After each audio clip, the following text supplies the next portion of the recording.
Good evening from Jerusalem. We are live, and I welcome all people who have joined this seminar. We'll begin in just another 10 seconds.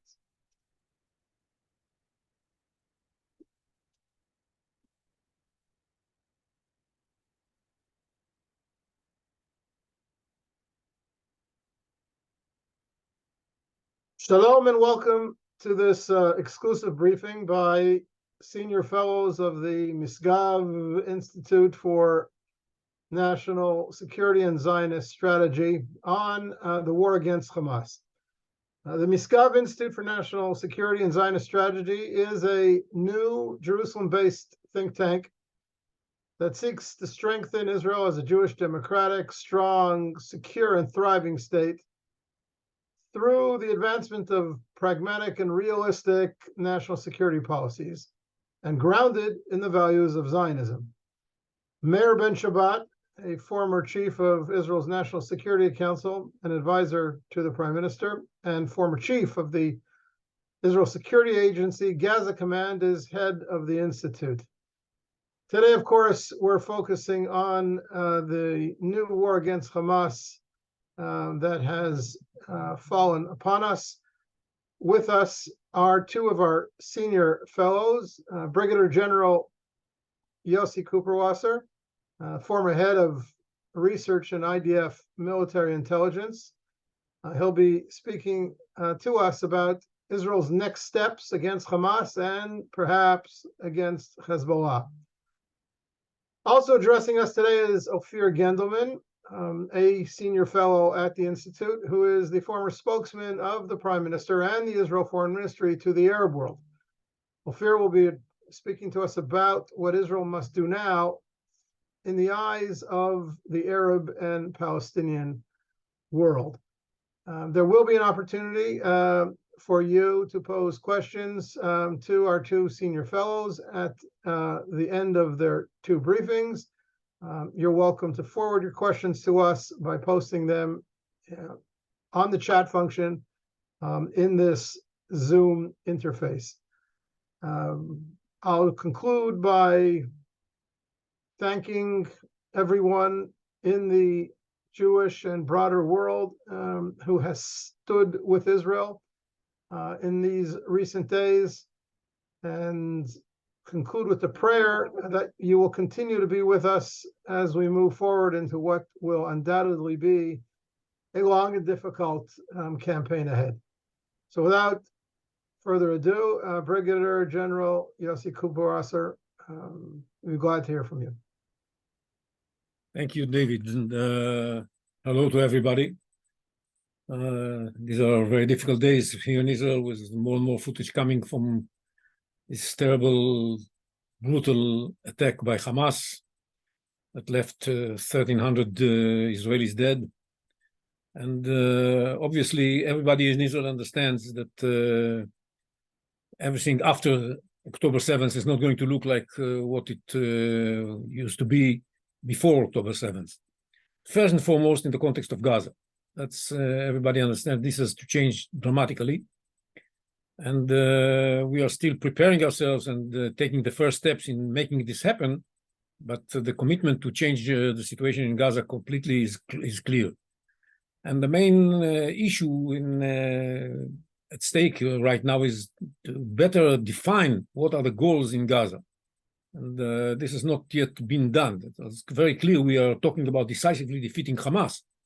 But what does that mean? Does that mean that we just deprive Hamas from its military capabilities, from its terroristic capabilities, and from its abilities to govern us? This is the common denominator that everybody agrees upon.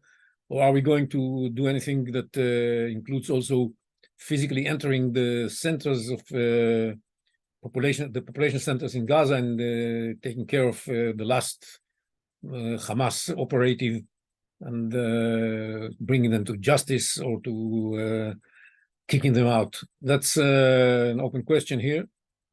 It's quite clear in this respect that for achieving any of these goals, what we do now is not necessarily going to be enough. What we focus on now is two elements. One is the airstrikes that charge a heavy price from the Palestinians in general, but especially from the Hamas operatives.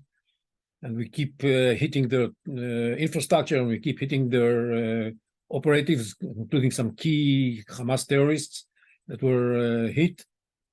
And the other thing that we are doing, we have just put a siege over Gaza, hoping that by that we shall be able to put pressure on Hamas, both on the question of whether they are able to fight or not, but even more so on the question of the hostages that are an issue of itself, and I'm going to touch upon it later on. The decision about the goals is extremely important because it's going to, of course, affect the question of whether we are going to interfere with ground forces. As I said, there's a high probability that we are going to use ground forces in this operation, but we can use the ground forces in order to have a stronger grip over the population centers and the areas where Hamas is hiding, or we can use them in order to enter the dense areas, dense urban areas, and fight from house to house. These are two options that are considered. We'll see which one is going to be chosen. It's not totally clear. There are pros and cons for every one of them. Anyhow, one thing is clear. This effort to decisively defeat Hamas, and especially the question of using the ground forces, has become an Archimedes point in the effects of this war on the relationships with the rest of the elements that comprise the Shiite axis led by Iran. Because what we're facing here is not only Hamas in Gaza, of course we do, but Hamas in Gaza is a member of this axis and operates on behalf of this axis. And it's clear that it decided to operate because it had, as part of the axis and the axis as a whole, had a certain view of what's going on. They, in my mind, thought that the West, that is the main opponent of this axis, and Israel as the representative of the West in the Middle East, are suffering from a growing weakness. And because of that, there is an opportunity here to put more pressure on them and to change the equation, as the Hamas put it. And their area where they wanted to start changing the equation was to force on Israel to lift the siege over Gaza and force on Israel in a total different relationship with Gaza, while doing that, while being able to kill as many Jews as they can, which they did quite painfully. But this was the idea of the axis. This impression of the Iranians and Hezbollah and Hamas was created based on what they identified as weakness of the West vis-a-vis Iran. The fact that the West did nothing about the accumulation of 60% enriched uranium by Iran.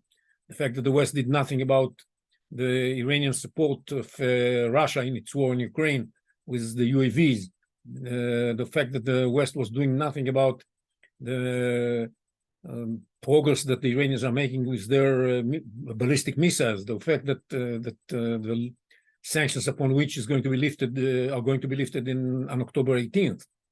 The fact that the West was doing nothing about the growing strengths of Iran in the region that led to the strengthening of relations between Saudi Arabia and Iran. The fact that the West was doing nothing about the suppression of the people of Iran by the government, with all the story of Mahsa Amini and so on and so forth. The feeling was that the West has given up on the Middle East and is not going to face Iran. And the same picture was developed when this axis was looking on the relations between Israel and Hezbollah. The fact that Israel was ready to accept the gas deal that was forced upon it by Hezbollah with Lebanon, the gas deal with Lebanon, was a sign of weakness. The attitude of Israel towards all the provocations of Hezbollah during the last couple of months was another proof of that weakness, and the tensions inside Israel between the two camps that were fighting each other until recently, until the day before the attack took place, was another proof of how weak Israel is. The weakening position of Abu Mazen was another reason for them to operate, because through this operation they were able to challenge Abu Mazen and to prove that they are those who sacrifice and fight and bring accomplishments for the Palestinian people, not Abu Mazen with his weak position. And they were able in this respect, and the Iranians together with Hamas were moving a lot of weapons into the West Bank to the people of the terror groups there. And this was again a way of trying to improve the conditions before Abu Mazen leaves the stage, probably soon. Nobody knows, but this can happen anytime. And another reason for them to act now was that they were worried that Israel and the United States are moving in another direction and trying to do something about this development by promoting this idea of normal relations between Israel and Saudi Arabia, and they wanted to keep Saudis away from moving in this direction. And I don't know if they are going to be successful or not, but we saw that Raisi, the president of Iran, just spoke yesterday with MBS, the actual leader of Saudi Arabia. This is not a good sign. So all of that was in their mind, and they thought that this move is going to be something with which they can reap the fruits of the developments in the Middle East in the recent years, and especially in the last year. This being the case, we are now fighting back, and if we manage to hit Hamas hard, it might turn to be a wrong bargain for the Iran-led Axis, because they may eventually lose one of their major strongholds and suffer a heavy blow. And this is exactly what we mean to do. I think the Americans eventually understood that this is what's at stake. That's not only Israel's security, which are totally committed to, and we saw Biden's speech. They are definitely trying to have Israel's back, but it's not only that. What is at stake is the international standing of the entire free world, and with the United States as its leaders, and that's why the Americans are getting involved in a more than just a declarative way. We have the American air carrier task force coming here. We have the President Biden's message to those who might wish to interfere, like Iran and Hezbollah, saying don't. And we have the supply of weapons to Israel, ammunition to guarantee that Israel has enough weapons to fight a lengthy war if necessary. All this indicates that for the Americans, there's clear understanding, and I hope for others, but I cannot say that for sure. There's a clear understanding that what's at stake is not only the fate of the Israelis in the south, but it's about the world order. And they understand that this Iran-led Axis cooperates with China and with Russia, so the threat is much bigger. On top of that, the Americans, and I think the entire West, is worried that if Hamas will be able to prove that this was a success from its point of view, this example will be followed by many other extreme radical Islamic terror groups, that both from the Shiite side and from the Sunni side. Hamas belongs to both, and they will try to carry out similar attacks, and everybody is worried about that. So it was important for the Americans to interfere and to deliver a message that we are here and we are not going to let that happen. And yes, they want us to fight according to the law, but they want us to win. And we can win fighting according to the law. There's no reason why we can't win fighting according to the law. Of course, it's going to take a little bit more time, and I hope it's not going to involve more casualties on our side because we fight by the law. But I think basically we are committed to fighting by the law in spite of the rage and the frustration that we have as the major emotions at this point of time. We understand that the major threat of, as I said, this moving into Gaza with ground forces is an academic point, especially in the context of the situation in the north. We understand that we can't face only Gaza. We have to face all the threats that we are surrounded with. And first amongst them is the threat coming from the north. Hezbollah is quite a formidable force that we have to reckon with. We have deployed forces along the border. We are on high alert, ready to take care of any threat coming from the north. We are so much on alert that we give ourselves early false warnings already twice, but this is a part of this situation that cannot be avoided. We are able to handle those two arenas simultaneously if necessary. We have built our forces in such a way. But of course, we prefer to focus on Hamas and leave Hezbollah for another time. We have to understand that at the same time, we shall eventually have to do something about Iran, because especially if Hamas was successful, and I hope, I'm quite sure they're not going to be, but in any way, this is going to have an impact on the Iranian calculus of when and how to handle their nuclear project. And we have to be on alert that they may learn the lesson that they have to move forward, break out. So we have to be ready to handle this matter as well, together with the Americans. Two other topics that I want to touch upon before I finish. One is this, I said, the hostages issue. You know what, let me first say a word about the calculus of Hezbollah, of whether to interfere or not. On the one hand, fearing that the Axis is going to lose Gaza, Hezbollah feels that it needs to interfere in order to put more pressure on Israel and deter it from bringing an end to the control of the Gaza Strip by Hamas. On the other hand, and especially if, by the way, especially if Iran tells them to do that, it's going to be very difficult to say no.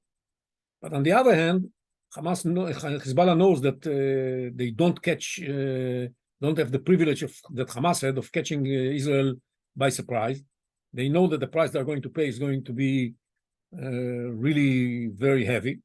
They know that the Lebanese people do not support them in putting Lebanon in harm's way because of some Palestinian crazy people that decided to carry out a vicious terror attack.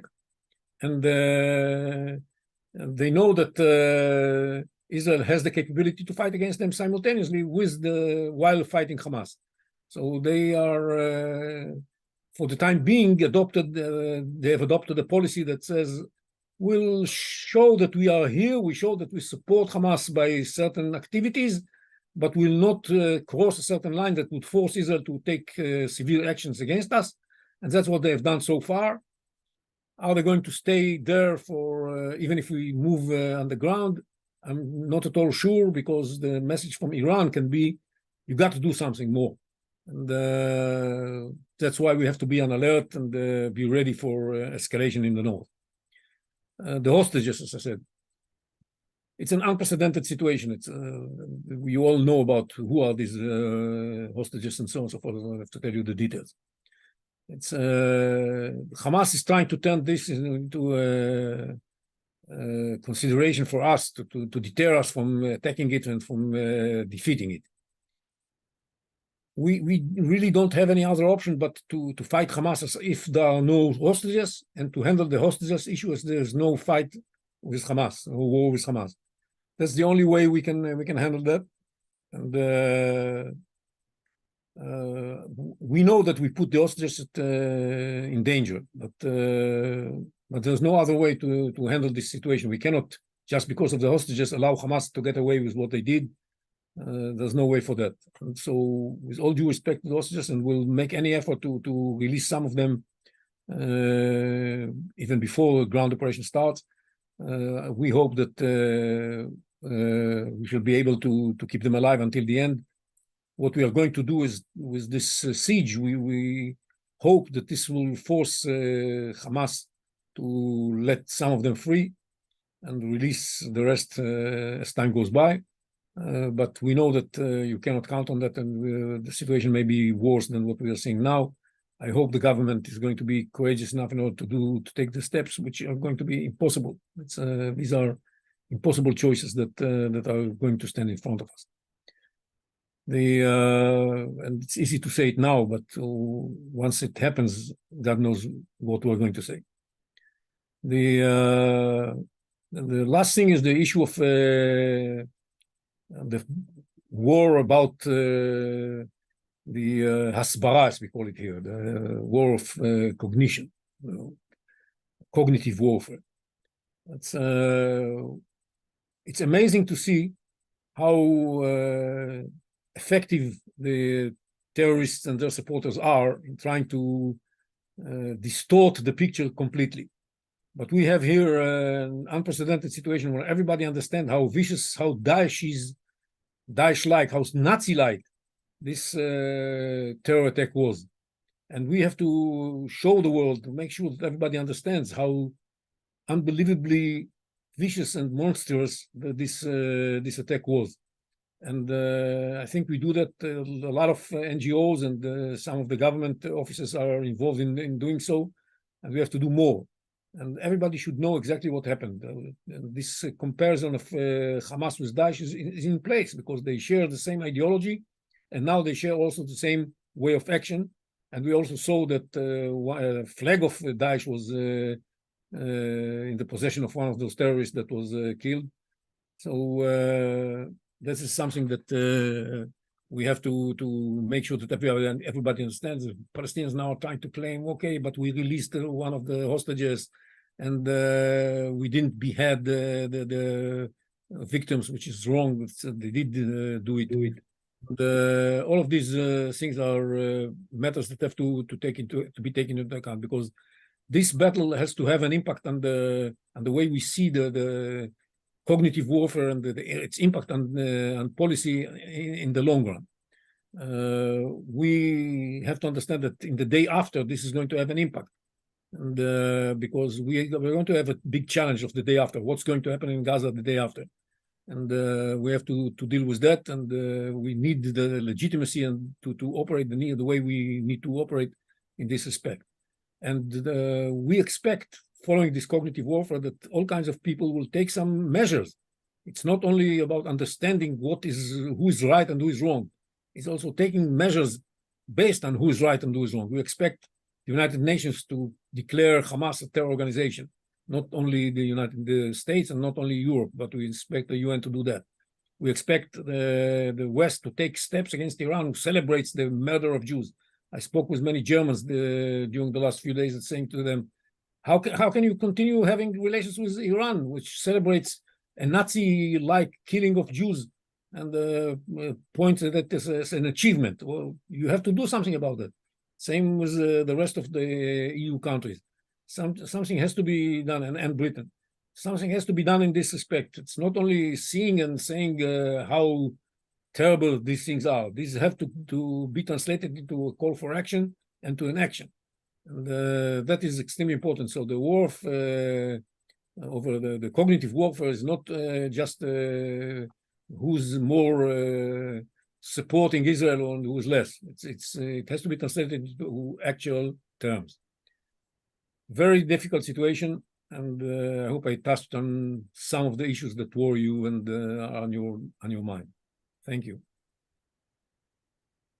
Thank you, General Kuperwasser. I believe that the core of the presentation we just heard is or was General Kuperwasser's pointing out the strategic weaknesses of Israel in the Western world as perceived by the Iranians. There was a significantly long list detailed by General Kuperwasser of actions and inactions which may have led Iran and its proxies to believe that Israel and the West had gone soft and became easy prey. And as you mentioned, General Kuperwasser, hopefully, and God willing, Israel will be able to turn this around, beginning with the crushing of the Hamas and moving beyond that to the stymieing of Iran and its camp, their hegemonic ambitions across the region and indeed across the world. So thank you for that stark, sobering, and very clear presentation. We move now to my colleague, Ofir Gendelman. Ofir, as I mentioned, served for close to 2 decades as Israel's primary spokesman to the Arab world, first in the Israeli Foreign Ministry, and then for many years in the Israeli Prime Minister's office. He's probably one of the faces of Israelis best known across the world, the Arab world, certainly his voice in flawless Arabic. I think, Ofir, you've appeared on more Arab television stations and radio stations and websites over the past week than most Israelis will ever appear in their entire lifetime. It's important for us to understand how this conflict and how Israel is being perceived in the Arab world. And I thank you in advance for your presentation. David, thank you very much. Hello all, it's good to be with you. I'd like to touch briefly upon the way that this war is perceived in the Arab world and what does the Arab world want to see. First, I have to start off by saying that this war has also surprised the Arab world. The Arab world saw these horrendous pictures and footage from the communities adjacent to Gaza, and many were horrified. If Hamas wanted to have a PR coup with airing those atrocities live, and its terrorists had pro-go cameras, and they broadcast everything live through social media. And naturally, within seconds, minutes, it was aired also in many Arab TV channels, including Al Jazeera, which is a huge backer of Hamas, of course, in times like these. And these pictures have actually backfired. If Hamas wanted to show that it has supposedly crossed the Bar-Lev line of the Gaza Strip, while destroying everything in its path, those pictures backfired. Every Arab who saw these terrorists storming into homes, shooting at people from close range, thought immediately of ISIS. The comparison is uncanny. So when Hamas tried to present itself as the defender of Gaza and Palestine, as the liberator of the Gaza border, it actually made it very clear to the entire Arab world that it's actually a Palestinian ISIS. And this has been the Israeli message from the get-go, and this message was very widely received in the Arab media and in Arab public opinion. We are seeing on social media unprecedented expressions of support of Israel. I have never seen anything like it, ever. I've been in the business for over 20 years. I've never seen anything like it. Saudis, Kuwaitis, Emiratis, Moroccans, Egyptians, all against Hamas, all saying that Hamas is ISIS, that its atrocities do not represent Islam, and so forth. So when we see today Hamas officials try to distance themselves and their organization from those atrocities, we know that Hamas is facing a huge problem in the Arab world. Make no mistake, the Arab world, especially the moderate countries, want Hamas defeated. Egypt, Saudi Arabia, the Emirates, Bahrain, all perceive Hamas as a terrorist organization. They perceive it as an enemy, once because it serves Iran, and twice because it serves the Muslim Brotherhood. It's actually, two tentacles in one of terrorism, of danger. It serves the main adversary and enemy of the Arabs, Iran, and of course the Muslim Brotherhood. What do we do now? When it comes to PR, public diplomacy, or whatever you want to call it, we should show the Arab world, and this is what the Israeli government is doing, we should show the Arab world what Hamas has done. Hamas cannot hide and deny those pictures. It is trying very, very hard. It is saying that, these pictures are false, are doctored, and so forth, but nobody buys it. I've been on many, many Arab TV channels in the last few days. The narrative that Hamas is trying to push, as if these claims are false, that doesn't work. The pictures and footage speak for themselves. The Arab world wants us to win. If anyone is thinking that the continuation of this war would actually hamper Arab-Israeli relations, he is wrong. When we achieve a decisive victory in this war, Israel's regional standing will only go up. Israel is still the superpower in this region, and it is vital that this projection of power will continue, and in time, it will also serve in order to expand Arab-Israeli relations, in order to make other Arab countries part of the Abraham Accords and regional prosperity. If you have any questions, I'll be happy to answer. Thank you.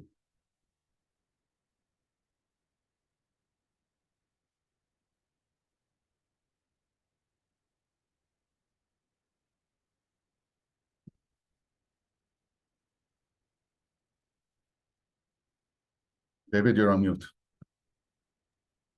Thank you, Ofir, for that powerful presentation. It's fascinating how both of the two presentations that we've just heard, General Kuperwasser and Mr. Gendelman, reach the same conclusion, that the path to restoration, the path to security, involves the projection of overwhelming Israeli power once again.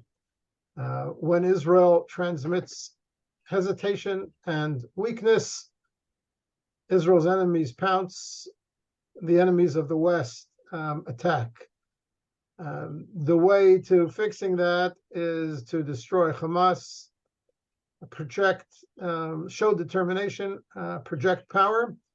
And I very much appreciate the optimism that was at the tail end of Ofir's presentation, to wit that the Arab world wants Israel to win.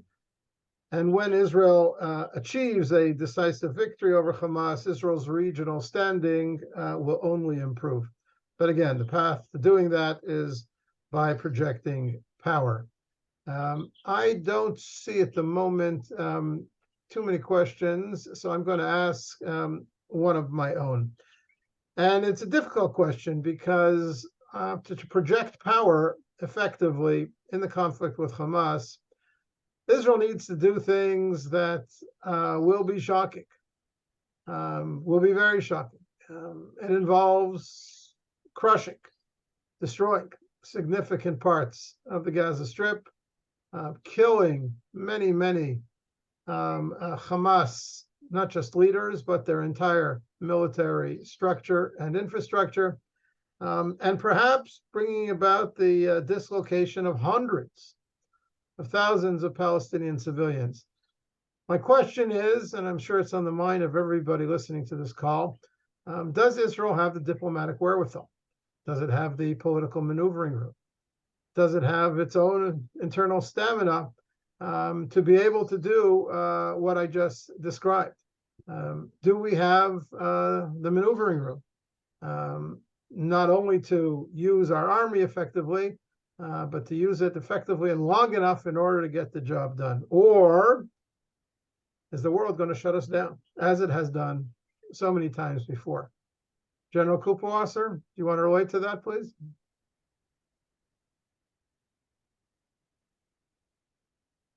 Yossi, you're on mute.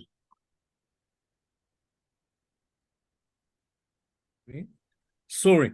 Yes, I was on mute. We hear you now. I don't think it's a real question at this point. At this point, we have all the time we need. There's no sand clock that starts to work for against us. The Americans, as I explained, understand that it's in their interest that we win. It's they want us to win, as I said, properly, working according to the international humanitarian law and according to the war of law. But they believe, and I believe so too, that we can win the war like that, even if it takes more time. And they want us to win. They are ready to supply whatever is necessary for us to win. And I don't think that we have a problem with that. And I also agree with, to some extent, with Ofir, that many Arabs, I wouldn't say the Arab world, but many Arabs would like us to win. And so I don't think that even if they speak in a way that is critical of what we're doing, because they have to, I don't think that they really mean that we should stop. They want to see Hamas suffer a heavy blow and maybe even losing the control of Gaza. The Egyptians are maybe going to be the first to become worried, because this may be translated into waves of refugees on the way to Egypt. And there's a big question mark on the Egyptian side. So what's going to replace Hamas in Gaza? If it's us, it's fine with them. But if somebody else is going to take over, they want to know in advance what kind of new neighbor is coming to the vicinity. It's clearly an Egyptian issue, but it's not the wider Arab issue. And I think that we have the time. Now, coming to the question of whether we have the time from internally, I think the fact that there is a unity government in Israel speaks a lot. Yes, the Israelis are fed up with the situation that was there beforehand. They understand that there's no way, as I said, to coming back there. No more, or never again in its new version is the message that the public gives the government. And we are working together, and everybody, all these rifts that characterize the Israeli domestic scene until this happened disappeared immediately. All those thoughts that the pilots are not going to serve, and all this nonsense became obsolete within 1 second. And we are united. In a way, I would say that even the United States is more united on that issue than ever. We have a wide American support, from bipartisan support on that. What we may hear all kinds of grudging on behalf of the Europeans. I hope not. I hope they will see the light and understand that the world has to change and their attitude to the conflict has to change. But I'm not at all sure that's going to happen. So in my mind, we shall enjoy quite a wide freedom to maneuver in the coming weeks, maybe month, if necessary. I hope that this will enable us to finish it sooner, because the more international support, the greater the chances are that Hamas will have to give up. And that is the main policy for Israel, is to make Hamas give up. Otherwise, we shall have to look for each and every terrorist, which is going to take longer. Thank you. Ofir Gendelman, you may want to relate to that as well, but I'd first of all like to direct towards you a question received from one of our listeners abroad. The question from this participant is, how does Saudi Arabia view the current situation? Saudi statements at the beginning of this conflict were not particularly encouraging. Well, you have to look at public opinion. That's the most important thing. The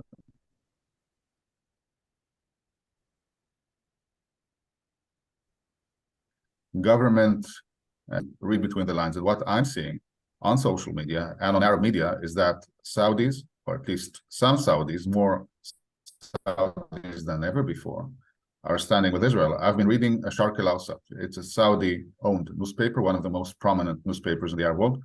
It's published in London, but still a very prominent newspaper that reflects the views of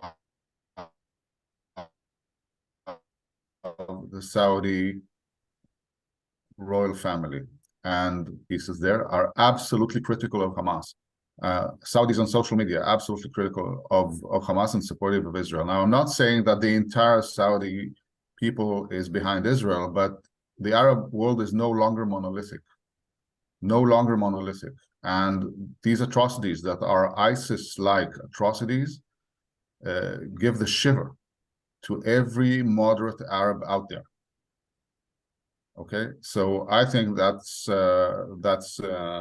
meaningful. On top of that, you should look at how Hamas leadership is trying in the last few hours in order to deflect that Arab criticism of it, not Western criticism of it, but Arab criticism of it, that it is a Palestinian ISIS.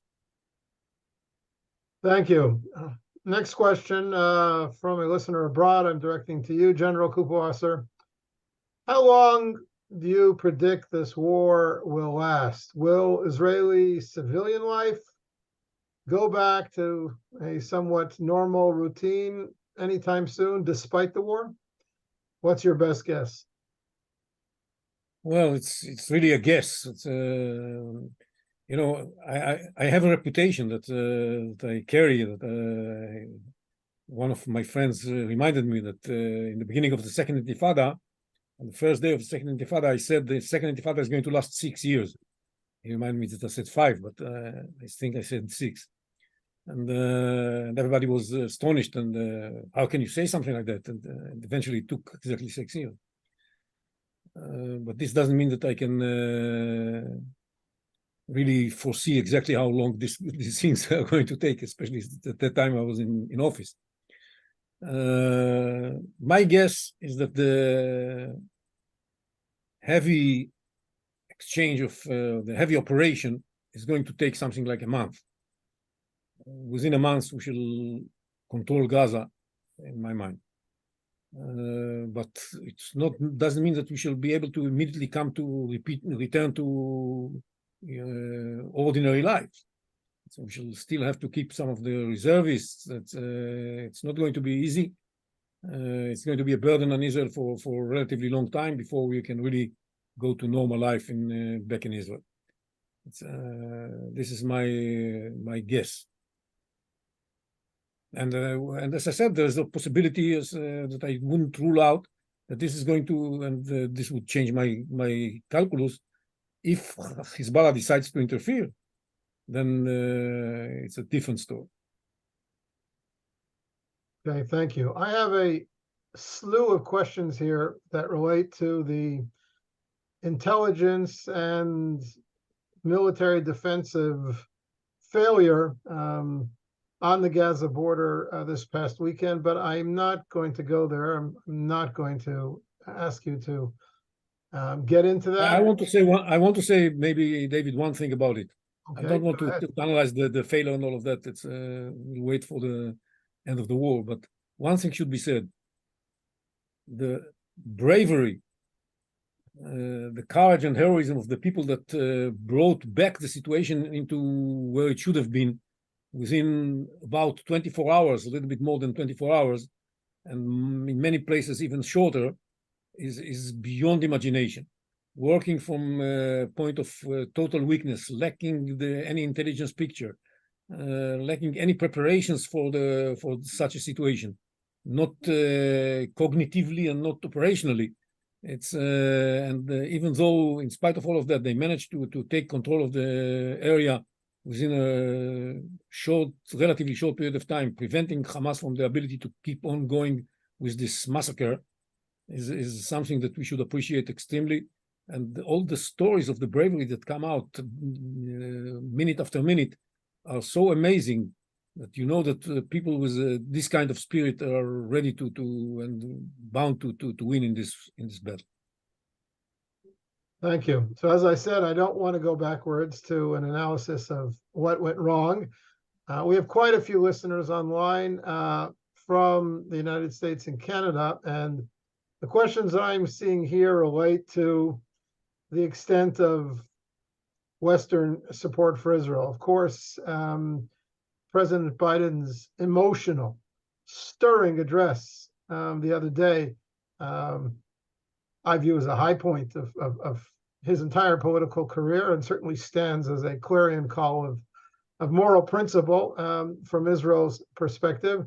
The questions coming in are related to how long that might last as the casualty count in Gaza grows, as the criticism from the world of human rights and international lawyers inevitably grows. Already today, we have the European Union accusing Israel of causing starvation in Gaza. They haven't even missed one breakfast yet, and already accusing Israel of starvation.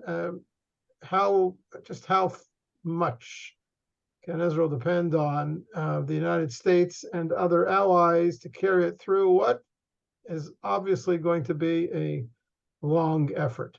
I know you've related to this already in your remarks earlier, but perhaps each of you might want to say something further. I'll say the following. We have to be attentive to this potential development. And that's why we need to develop humanitarian corridors and allow all kinds of humanitarian aid that is really justified to come into the strip. We have to work by the book, as I mentioned before. These are all things that we will show that we take care of, and we are responding to the expectations of the United States. Because what we need to care about is the United States. That's it. The rest of them can say whatever they want. We know what they're going to say. The only thing we care about is the United States, and we have to make sure that the American perspective is being respected. That said, as I said before, I believe that if we do that, we shall have enough leeway to do what needs to be done. We have to keep calling, throwing leaflets to the population in Gaza, telling them to leave the areas, which we didn't do yet. We just called them on radio. No, there are leaflets. There are leaflets. I saw them. There are leaflets? Yeah, absolutely. Okay, so great. But that's what we need to do, and to make sure that they know that there is a way out. There's a humanitarian corridor that allows them to go to safety, and that we have no intention to hit those who are not involved. And but those who live next to a terrorist and decide to stay near him as some kind of human shield, take the risk, and I think everybody would understand that. Those who care about the real situation, and not those who are intentionally looking for an excuse to criticize Israel. Okay, Ofir, any thoughts on that issue on the diplomatic playing field? Yeah, the Arab world and Hamas, they all see that the world stands with Israel, with the United States, Europe. They've seen the Israeli flag hoisted and projected on public and government buildings all over Europe. That sends a message. Nobody stands with Hamas and Gaza in the West. I'm talking about the government. I'm not talking about the Islamists, the Arabs, the extreme Muslims, and the extreme left. That sends a very clear message that Israel has international backing. On top of that, they look at the USS Gerald Ford, a strike group, coming to Israel. And they're seeing this as a very clear message that they think the US is considering entering the war. Now, President Biden's warnings to Iran and Hezbollah to not attack Israel, I think this is a very good example in which, he threatens and carries a very big stick behind his back. Everybody in Lebanon remembers the Marines landing in Beirut in 1958. They remember the Marines in Beirut in 1982. So the fact that America is committed to sending military force in this region is very, very important. I was asked about this on Arab TV channels many times. And I told them, it's very, very clear that if push comes to shove, maybe the Americans will change their policy. But we're not there yet. I think that they are looking at what Israel is doing with a very keen eye. Hezbollah is watching, Iran is watching, and what they're seeing in Gaza resonates also in Beirut, because every Lebanese who sees these pictures on Al Jazeera, which is, like I said, is 150% on the side of Hamas. Every Lebanese immediately thinks of his own home, his own neighborhood, his own city, and so forth. And Lebanon is not the Lebanon that they used to know. It's already in shambles. So that's a big factor right there. Okay, final round of questions and answers. We're going to broaden the lens a little bit to the broader Israeli and Western confrontation with Iran. One would like to believe, one would suppose, that this crisis would also bring about a stiffening of the Western spine against Iran's hegemonic ambitions across the entire region, against Iran's nuclear weapons program, and so forth. And yet, just recently, Biden administration slathered Iran with $6 billion in released assets in exchange for 5 or 6 hostages. There are international sanctions on Iran's nuclear and missile program that are soon to expire, as General Kuperwasser mentioned earlier. Are we going to see a new round of Western steps against Iran emerging from this crisis? General Kuperwasser? Well, this is wishful thinking. We want to see a new attitude towards Iran adopted by the West, but you assume that they have a spine. I'm not convinced yet. It's you just listen to the reactions from the West. They focus on Hamas, but they don't speak about Iran. And I think that it's frustrating as it may be, but I'm not very hopeful at this point. I wish it would happen, but I can't make my wishes my assessment, unfortunately. Fair? Well, I'd like to really point out to the West's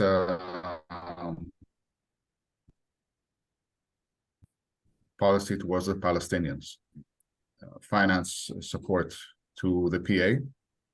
And after almost 6 days, Abu Mazen has finally remembered to condemn what happened very, very, let's say, unconvincingly. So I think that what Hamas has done has also harmed not only its own image, but also Palestinian image as a whole in the world. Because, we've seen Palestinians celebrating this, and nobody really differentiates between the West Bank and Gaza Strip when it comes to public opinion. They're all the same. So I think that the Palestinian cause has taken a hit. The support for Israel is overwhelming, and I hope it will continue, because this will be a very long war. This is not going to be a 6-day war. We're already on the 6th day. And if I have one piece of advice, I think we should really look to achieve complete capitulation of Hamas, complete capitulation. The same as Arafat capitulated in Beirut in 1982, Hamas must capitulate in Gaza in 2023. On that note, maybe I'll add one word about what Ofir said, which is very important in my mind, that we have to understand that this entire brainwashing that the Palestinians are going through from day one is done not only by Hamas, but also by the PA. This pay for slay, this textbooks that are filled with hatred and calling for jihad and so on and so forth. This is something that the Europeans have already noticed that they have to do something about. And maybe this turn of event will make them realize that they not only have to do, but they will do something about it. And that I may be more optimistic than on Iran, unfortunately. okay, thank you very much to both our expert briefers today. There will be additional Misgav Institute Zoom briefings of this type next week, probably 2 of them, with several of our senior fellows. Please follow the Misgav Institute on Facebook and Twitter. We also have a WhatsApp community channel that you can join. You'll find the links on our Facebook and Twitter pages. This broadcast will soon appear on the Misgav Institute YouTube page, where you'll be able to watch it, review it once again, and share it with your friends and contacts. I am David Weinberg, founding senior fellow of the Misgav Institute, and I've been your host this afternoon. Conclude this conversation with the hope and prayer for Israeli victory. Thank you for joining us today. Thank you.